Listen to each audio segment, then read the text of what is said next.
Hi, this is Remembering the Past with Corey Franklin, the show where we talk about people who've died recently who've had a profound effect on our history, our society, or our culture. Tonight we're going to start out with Roy Brown Jr., who died recently at the age of 96.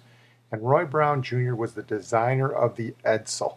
And the Edsel was definitely one of those things that changed our culture. The story of the Edsel begins on two parallel paths right after World War II. The first is the story of the Ford Motor Company. Henry Ford developed the company around the turn of the century, and it was fantastically successful into the 1920s. And then it suffered setbacks during the Depression, and it suffered labor problems in the mid-30s. Henry Ford's son Edsel was a bright, intuitive man who never completely had his father's trust. Despite Edsel's hard work and concern about the company, Henry Ford, as he grew crazier in his old age, turned away from him and he turned to subordinates who were less trustworthy. Put a lot of pressure on Edsel Ford, and Edsel Ford died as a relatively young man in the middle of World War II, leaving no one to run the company but his 80-year-old father. Henry Ford couldn't run the company anymore, and despite the fact they were getting lucrative government contracts during World War II, the Ford Motor Company was in danger of going out of business when Henry Ford's grandson, Edsel's son, Henry Ford II, took over the company as a young man. He really didn't know much about running an automobile company, but he was smart and willing to take risks. The other path of the story starts with a young man named Tex Thornton, who at the beginning of World War II was working on a business degree. He had a fantastic mind for statistics and statistical analysis, and he caught the attention of some of the people in FDR's administration, and they thought it would be a good idea to put him in charge of statistical analysis of the Air Force, because the Air Force was in charge of bombs, ammunition, fuel, supplies, and that wasn't really run very well.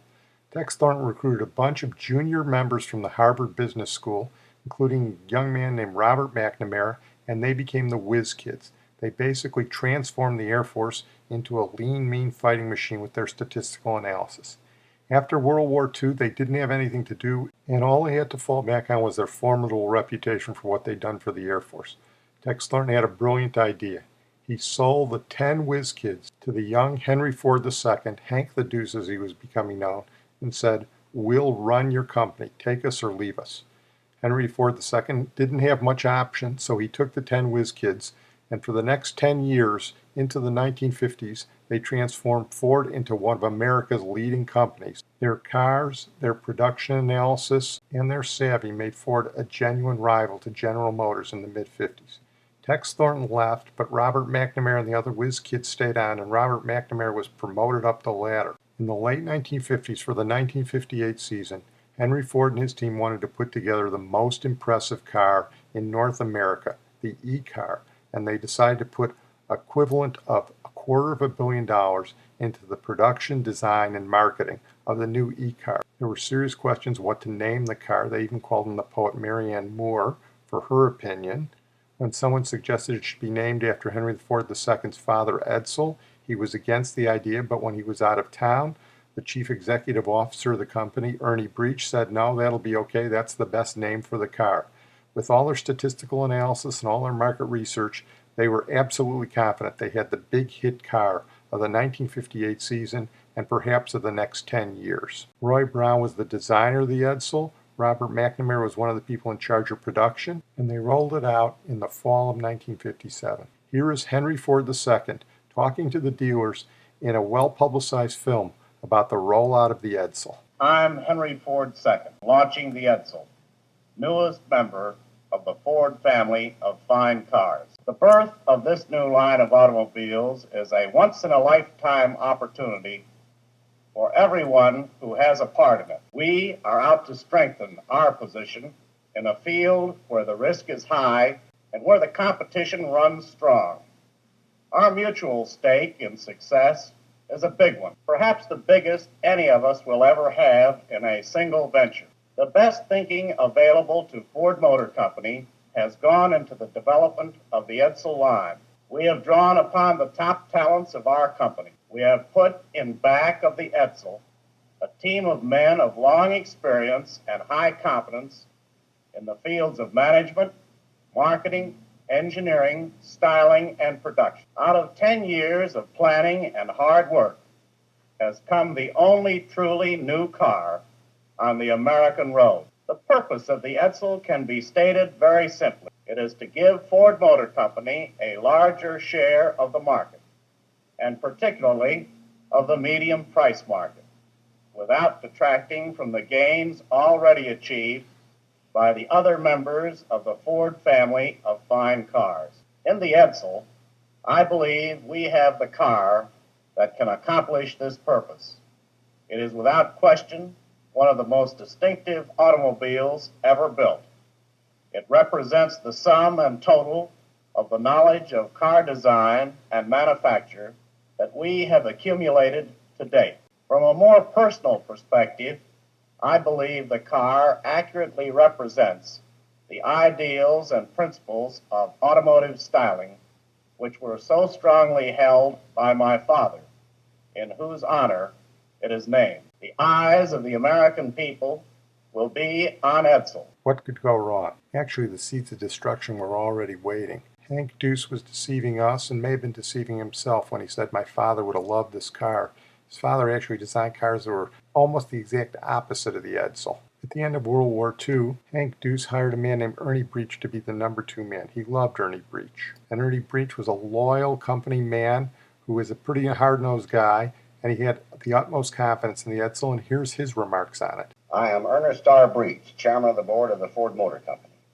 I've just completed 11 years of exciting and challenging service with the Ford Motor Company. The story of the progress of the new Ford Motor Company, I'm sure, is well known to all of you.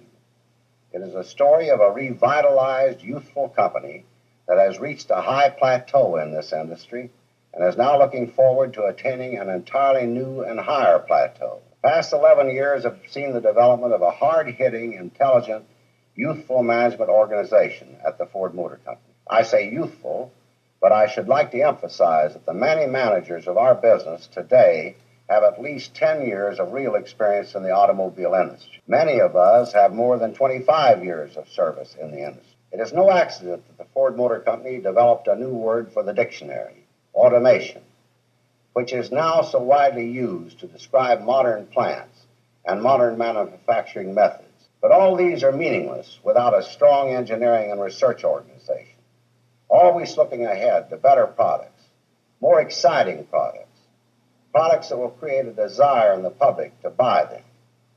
Product planning and styling have been developed in our company to a smooth-running, effective organization. Our financial and cost control organizations, our manufacturing and quality control methods are a pattern for the industry. Now we welcome you, the new Edsel dealers, into our organization. And you want to tell those dealers don't go, but you can't. We don't know what's going to happen. And here's the up-and-coming star, the brightest of the Whiz Kids, the one they were all a little afraid of because he was smarter than everybody else, Robert McNamara. I'm Bob McNamara, Group Vice President in charge of the car and truck divisions of the company. I should like to join Mr. Henry Ford II and Mr. Breech in greeting you and in offering best wishes for success in this new business which we're entering. There are, I believe, 3 ingredients which will determine financial success. The first of these is the availability of an outstanding product at a competitive price. Clearly, we have it. The second is a healthy economic climate in which to operate. I don't wish to bore you with a detailed statistical analysis of the nation's economy. However, I do wish you to know that our Economic Studies Department has just completed a detailed examination of the outlook both for the national economy and the automotive market for 1958. They've concluded that all signs point to continued high employment, high national income, and a strong market for our products in the next 12 months. The third, and probably most important factor, is the development of a strong, aggressive, and profitable retail selling organization. Our industry today appears to be suffering from far too strong an emphasis on the selling of price and far too little attention to the selling of product and service to the customer. Here then lies the great competitive opportunity for you and for us. Just as Ford Motor Company has grown and prospered in the first 10 years of its post-war growth, so we know that the Edsel division and its dealers will grow and prosper. You have the best divisional organization talent could build. You have the newest product on the market, and you're now entering the initial phase of what promises to be one of the most rewarding ventures in automotive history. Good luck from all of us in the Ford Motor Company. We're as confident of your success as we are of our own. Yeah, he's confident of his own success. He was bright, persuasive. You got to admit that. By the way, he was completely wrong about the 1958 economy. It was terrible. And in fact, that's one of the things that contributed to the disaster of the Edsel. How about the product itself? Designed by the Canadian Roy Brown. You just turn a key on the dashboard and the trunk opens electrically. And here's how easy it is to drive. Can you flick that light switch? Why, certainly. Anyone can. Then you can drive the Edsel. That's right. Driving the 1958 Edsel is as easy as flicking a light switch. For Edsel's exclusive new Teletouch drive shifts electrically at a touch. It's a new idea that puts shifting where it belongs, so you can keep both hands safely at the wheel. And look, you can shift and turn the wheel at the same time, for the control remains stationary, which makes Edsel the world's easiest car to handle. On the Edsel's instrument panel, you'll find many more new ideas, like this speedometer that glows red when you exceed the safe maximum speed you set it for. This one simple dial that sets heat, ventilation, and air conditioning at a twist of the wrist. Even a remote trunk release that electrically opens the luggage compartment. And under that long, straight Edsel hood, you'll find the newest V8 engines in the world. The big new Edsel 400 and the larger Edsel 475. Each one power matched to the weight of the car to put more usable power at your command than you have ever known before. Remember, driving an Edsel is an experience no man should miss. Discover for yourself the thrill of driving an Edsel, 1958's one really new car. Visit your Edsel dealer soon. Like I say, what could go wrong? Everything. First of all, the economy, contrary to what McNamara said, was bad. People hated the Edsel. They hated the design. They especially hated that front grille. They said it looked like a horse collar or a toilet seat. Some of them said it looked like a vagina. Nobody liked it. It didn't ride the way they wanted. They broke down a lot, and everything about it went wrong. They didn't sell that many in 1958. They sold fewer in 1959, and by 1960 they were off the market. And what was worse, the word Edsel became synonymous with failure, and that really drove Henry Ford II crazy. What became of this debacle? Well, you knew heads were going to roll. Ernie Breech had to leave the company. Roy Brown got banished to the truck division, and then after that he got banished to England. Henry Ford II got fed up with the whole thing. He started dating starlets and looked for new management teams. In a couple of years he found one headed by a guy named Lee Iacocca. The guy who landed on his feet in the whole thing was Robert McNamara. He became president of Ford Motor Company in 1960, but that only lasted 10 weeks. The new president, John Fitzgerald Kennedy, after his election, asked Robert McNamara if he would become the Secretary of the Treasury. Robert McNamara said, "Why do I want that?" John Kennedy said, "Because you can control the economy." Robert McNamara said, "I'm the head of Ford Motor Company. I already control the economy." So John Kennedy came back with another offer, Secretary of Defense, which Robert McNamara took and left Ford Motor Company after only 10 weeks as president. Some of the ironies that occurred after the Edsel.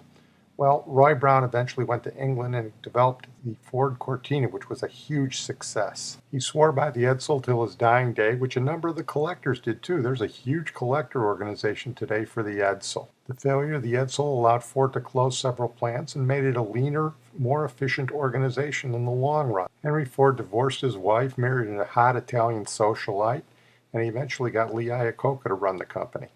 Oh, and that man McNamara, he's Secretary of Defense.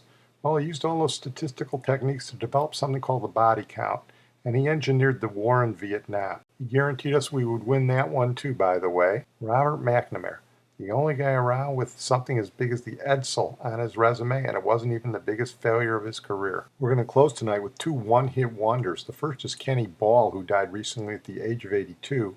Kenny Ball was a British jazz trumpeter. He led his own jazz band. They were called trad jazz, or traditional jazz. In the late 50s and early 1960s, trad jazz took over in Britain. It was the most popular sound of the time before rock and roll. And what it was basically American Dixieland. Most of these guys had never seen American Dixieland bands, but they'd heard them from records. And in the early 60s, they appreciated them a lot more than the Americans did. So it was a little like the New Orleans sound in Great Britain. And while the American jazz was leaning more towards Dave Brubeck and Miles Davis and those guys, British jazz was leaning more on bands like Kenny Ball's band. And Kenny Ball's jazz band was the biggest of the trad jazz British bands. In fact, in early 1962, they played at the Cavern Club, and they played at the Cavern Club while the Beatles were just getting a foothold in Liverpool. For a little while there, Kenny Ball was the lead act at the Cavern Club. and the Beatles were on the undercard, but that changed pretty soon. Kenny Ball and his band had one huge hit. It was an international hit. Here's one of his jazz band members to talk about how they got the sound they were looking for, and then you'll hear Kenny Ball talk about his impression of their big hit. I always remember Midnight in Moscow, the recording of it, because Ken had a vision in his mind of what the sound he wanted, and it involved cup mutes over the brass instruments, trumpet and trombone. And we just couldn't get the right sort of cup mute to make the noise we wanted. We tried everything, beer glasses, we even used those old big copper ash buckets that they use in the BBC. That didn't work. So Ken went out and he came back with two potties, plastic potties, kids think. A blue one for me and a pink one for him. And we used those, and they were perfect. And that's what we hear on that recording? Yes, on that first recording, that is it. And he always used to claim on stage that it was his son's.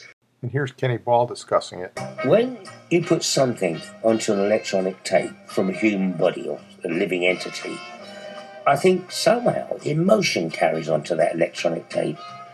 And if the emotion is strong enough, it transfers it through the ears to another person.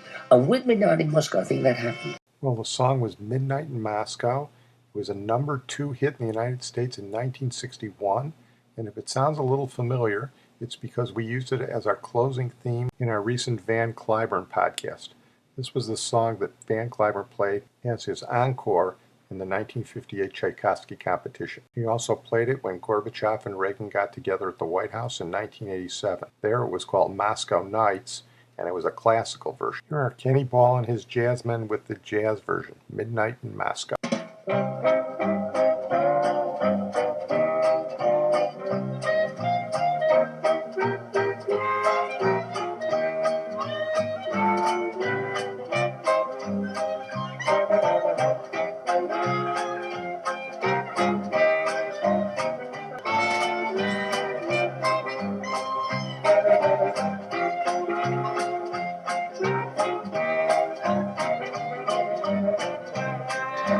Kenny Ball and his jazzmen, and that's a great example of trad jazz, the British jazz music of the early 60s. I urge you to go back and listen to the Van Cliburn podcast and listen to Van Cliburn play it as a classical piano piece. Well, we're going to close on that note. I want to thank my producer Sid Tepps, and in closing tonight, we're going to go with another one-hit wonder. The artist is Jewel Akens, who died recently at the age of 79. He only had one hit song, but in 1965 it was a big one. It reached #3 on the Billboard Hot 100, and they're still playing it today. Little side note on the piece, the guitarist was Carol Kay. We've talked about her before. She was the only female member of the Wrecking Crew, and it seemed like she was playing bass guitar on just about every hit song that came out of California in the 1960s.